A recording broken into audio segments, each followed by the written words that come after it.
আসসালামু আলাইকুম রহমতুল্লাহ হামিদ ওমসল্লি ওমসাল্লাম আবাদ। সুপ্রিয় পিওর দ্য অফিসিয়াল ইউটিউব চ্যানেলের দর্শক, আপনাদের সকলকে আন্তরিক অভিনন্দন মোবারকবাদ জানাচ্ছি। গুরুত্বপূর্ণ অনেকগুলো প্রশ্ন ছিল, এর মাঝে গুরুত্বপূর্ণ প্রশ্ন হচ্ছে মোহতারাম, জাদু টোনা হতে কিভাবে মুক্ত থাকা যায়। অনেকের ধারণা হচ্ছে বর্তমান সময়ে অনেকের উপরে সেহের বা জাদু করে থাকে। আসলে এর বাস্তবতা এবং এ থেকে পরিত্রাণ বা মুক্তির উপায় কি, গুরুত্বপূর্ণ একটা বিষয়।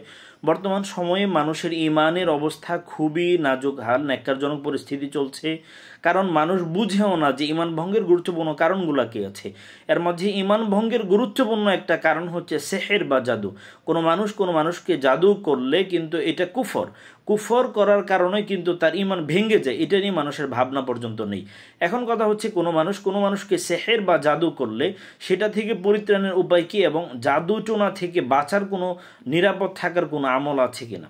গুরুত্বপূর্ণ একটা বিষয় হচ্ছে, আমি এখন আপনাদেরকে একটা আয়াতি কারিমা আপনাদেরকে পড়ে শোনাবো। এটা গুরুত্বপূর্ণ আয়াতি কারিমা। এটা আপনি 5 ওয়াক্ত সলাতের পরে এবং রাতে শোয়ার সময় 7 বার করে পাঠ করলে জাদু টোনা হতে নিরাপদ থাকবেন বলে আশা করা যায়। একাধারে 40 দিন পর্যন্ত এই আমল জারি রাখলে সারা জীবনে কোনো প্রকার জাদুর আসর হবে না আশা করা যায়। এক্ষেত্রে প্রথমত আপনাদেরকে গুরুত্বপূর্ণ আরেকটা আমল দিয়েছি, সেটা হচ্ছে প্রতি 5 ওয়াক্ত সালাতের পরে ফজর এবং মাগরিবের পরে 3 কুল সূরা ইখলাস, ফালাক এবং নাস 3 বার করে পরে আপনি সারা শরীরে স্পর্শ করে দেবেন। এটা 3 বার করে, আর প্রত্যেক ওয়াক্ত নামাজের পরে আপনি 1 বার করে পাঠ করবেন। এটা সুন্নাহ আমল। এখন কথা হচ্ছে যে আয়াতি কারিমাটি আপনাদেরকে বলবো 5 ওয়াক্ত সালাতের পরে আপনারা নিয়মিতভাবে 7 বার করে পাঠ করতে পারলে জাদু টোনা থেকে নিরাপদ থাকবেন 100% আশা করা যায়।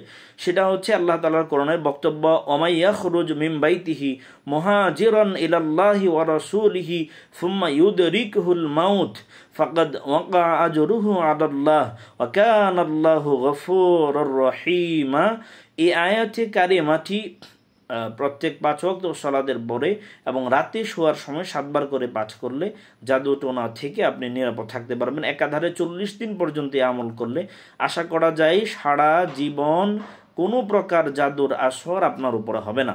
আল্লাহ তাআলা আমাদেরকে কোরআনী আমলগুলা বেশি বেশি করার তৌফিক আল্লাহ দান করুন, এবং মানুষকে আল্লাহ তাআলা ঈমান বোঝার, ঈমান ভঙ্গের কারণগুলা জানার এবং ঈমানকে পরিপূর্ণ করে রাখার আল্লাহ তৌফিক দান করুন। আমিন।